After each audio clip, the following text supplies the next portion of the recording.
Welcome to the Highlights from Ukraine podcast, your daily audio summary of the latest news reported in the Ukrainian media.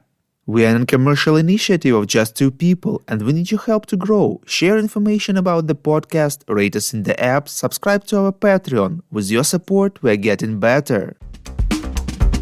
My name is Artem, and here is the news. For 340 days, Ukraine stands strong against the forces of the Russian invasion.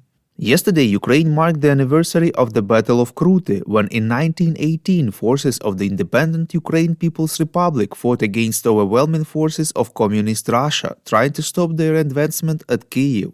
Despite fierce fighting, Ukrainian troops lost that time. The President, Prime Minister, head of the parliament and other officials paid their respects to those who fell in this battle protecting Ukraine. In his evening video address, President of Ukraine Volodymyr Zelensky informed that he held a regular meeting of the staff. According to him, the situation is very tough. Bakhmut, Vuhledar and other areas in the Donetsk region are under constant Russian attacks. There are constant attempts to break through Ukraine's defense. The enemy does not count its people and despite numerous casualties maintains a high intensity of attacks. In some of its wars, Russia has lost in total less people than it loses there, in particular near Bakhmut, said Zelensky. He stressed that this can only be countered by extraordinary resilience and the full understanding that by defending the Donetsk region, Ukraine's warriors are defending the whole of Ukraine. Zelensky said that Ukraine is doing everything to ensure that its pressure overweighs the occupiers' assault capabilities.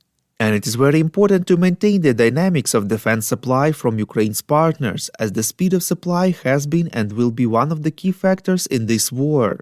He believes that Russia hopes to drag out the war to exhaust Ukrainian forces. The president expressed gratitude to all units and to each warrior personally who despite everything is holding their ground and repelling enemy attacks in the Donetsk region. Volodymyr Zelensky added that the Russian army has been shelling Kherson atrociously all day. Residential buildings, various social and transport facilities, including a hospital, post office and bus station, have been damaged. As of yesterday evening, there are reports of 6 wounded and 3 dead. 2 of the wounded are nurses. The president said that it is shocking that against the backdrop of such constant Russian terror attacks on Ukraine's cities and villages, Kyiv has to convince international sports bureaucrats of the Olympic Committee to refuse any support for the terrorist state. Later yesterday, Russia attacked Kharkiv with missiles hitting residential buildings. In the result of the attack, 1 person was killed and 3 wounded. Ukrainian tank crews arrived yesterday to the UK, where they will begin training on Challenger 2 tanks, reports LBUA. The UK plans to transfer 14 of these tanks to Ukraine. Ukraine has forbidden state officials to travel abroad unless on state business, reports Ukrainska Pravda. According to the State Border Guard, the ban applies not only to men fit for service, but to all men and women. Government officials, MPs, members of local councils, a number of other officials, prosecutors, judges, representatives of local governments can cross the border exclusively for the purpose of official business. At the same time, single parents are allowed to visit their children abroad in exceptional cases. It is also possible to receive permission for treatment abroad or in case of death of families members in foreign states.